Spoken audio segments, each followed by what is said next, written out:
Welcome to another explainer.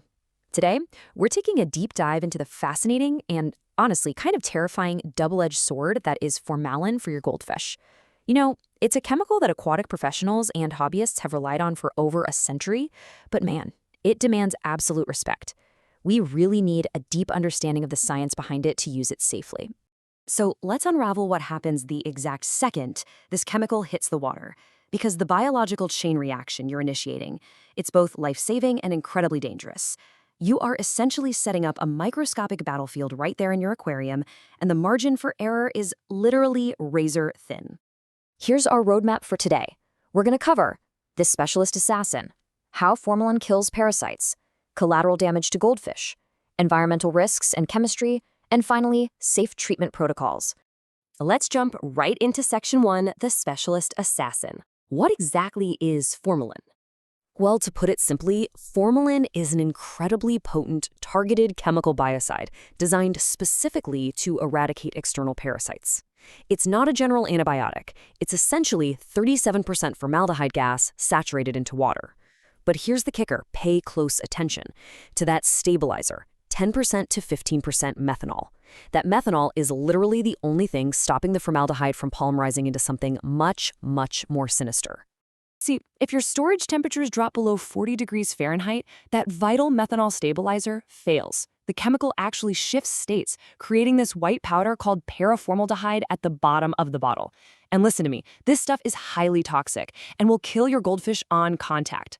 Exposure to even trace amounts of this powdery paraformaldehyde causes irreversible damage to the sensitive mucous membranes and gills of your fish. So always inspect your bottle before use. All right, let's move on to Section 2, how formalin kills parasites. Now, formalin is an unmatched first-strike weapon against specific external protozoans and flatworms, things like Brooklinella, marine velvet, flukes, and the free-swimming stage of itch. It's categorized strictly as a surface biocide. That means it works on the epidermis, the fins, and the gills. It doesn't penetrate the fish systemically, so no, it won't cure internal bacterial infections. But for surface invaders, like flukes that latch onto the gills, formalin is absolutely devastating. And here's why. Formalin acts as a powerful alkylating agent, which is just a fancy way of saying it. It literally freezes biological structures in place. Because formaldehyde molecules are highly reactive, they seek out functional groups on the proteins and nucleic acids of the parasite, creating irreversible crosslinks. The parasite's cellular machinery is completely immobilized and destroyed. It inhibits their enzymes, disrupts their cell membranes, and totally stops them from replicating. Boom! The parasite is frozen and destroyed. Which brings us to Section 3, collateral damage to goldfish. This is exactly where we see the terrifying double-edged sword of this treatment. Because formalin targets the same protein structures on both organisms, it triggers a severe defensive inflammatory response in the goldfish's delicate gills. The chemical doesn't know the difference between parasite tissue and goldfish tissue, right? So as the parasite is being destroyed, your goldfish is fighting for its life. The gills undergo hyperplasia, meaning the cells rapidly multiply to form a barrier. And the outer layer of the gill may literally separate from the capillary bed beneath it. That creates a massive roadblock for gas exchange. You've got to watch for behavioral signs of distress, because that increased diffusion distance in the gills can quickly lead to suffocation. If you see your goldfish hyperventilating with a rapid gill beat or piping at the surface trying to gasp for oxygen, they are in real trouble. If they lose equilibrium, become completely lethargic, or just sink to the bottom of the tank, that means the treatment has crossed the threshold into toxicity. You need to move them to clean water immediately. And unfortunately, the damage doesn't even stop there. Even if they survive the acute stress, the constant tissue repair from chemical burns heavily taxes your fish's internal metabolic reserves. Studies have actually shown that continuous exposure to formalin over several weeks, even at therapeutic, non-lethal doses, really negatively impacts the fish. It depletes their vitamin C and vital electrolytes like chloride and calcium, which, as we know, are absolutely essential for their osmoregulation. Let's transition to Section 4, environmental risks and chemistry. The hidden dangers aren't just on the fish, they are lurking in the water itself. This number is absolutely crucial. For every 5 milligrams per liter of formalin you add, exactly 1 milligram per liter of life-saving oxygen is chemically stripped right out of the water. Formaldehyde is a reducing agent, which means it chemically scavenges oxygen molecules. For goldfish, especially those fancy varieties with compact body shapes and already compromised respiratory systems, this sudden drop in oxygen can be a fatal blow, while their gills are under chemical stress. Oh, and formalin also wreaks total havoc on your biofilter. The beneficial nitrifying bacteria in your tank share structural similarities with the very pathogens you're trying to kill. Notice how stage 2 bacteria, Nitrobacter, are highly sensitive. If those die off, you risk a massive nitrate spike, which just causes even more breathing issues for your already stressed goldfish. And we haven't even talked about temperature volatility. A perfect storm happens here.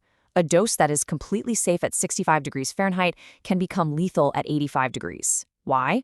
Well, warmer water naturally holds less dissolved oxygen. At the exact same time, the higher temperature ramps up the fish's metabolic need for oxygen, and it accelerates the chemical reactivity of the formalin. You have to be incredibly careful adjusting dosages if your tank is running warm.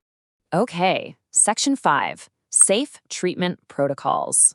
So how do we handle this specialist assassin without causing accidental harm?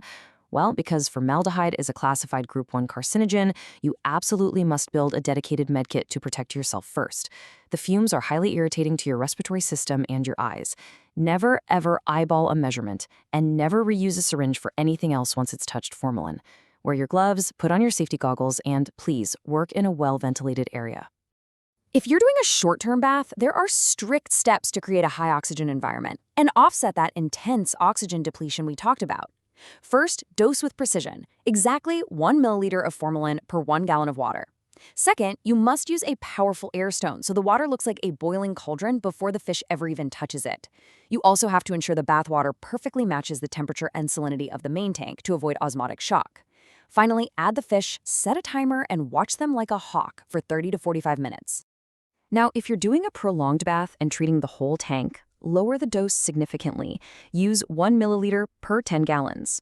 For delicate, fancy goldfish, doing just a half dose is a really smart way to test their tolerance. Remember to bypass the filter initially so you don't nuke your bacteria. And a quick side note, never use formalin in a pond if you can avoid it. The massive volume needed, combined with the way formalin kills algae and crashes oxygen levels, makes it just way too dangerous for outdoor use. This brings up a really interesting question. Will formalin vanish from pet shop shelves by 2027? With the UK and the EU implementing super strict labeling laws and moving toward retail bans due to its carcinogenic nature, the future of this chemical in home aquariums is highly uncertain.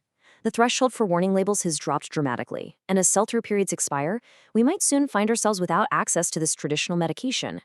The era of the formaldehyde-free goldfish tank is rapidly approaching, shifting the burden toward better husbandry and alternative treatments. Until new biotechnologies emerge, we have to respect this chemical's power, follow the science closely, and keep exploring to give our fish the best care possible. So, tell me, will he be ready to manage your goldfish's health without it? Think about that, and thanks for joining me on this explainer.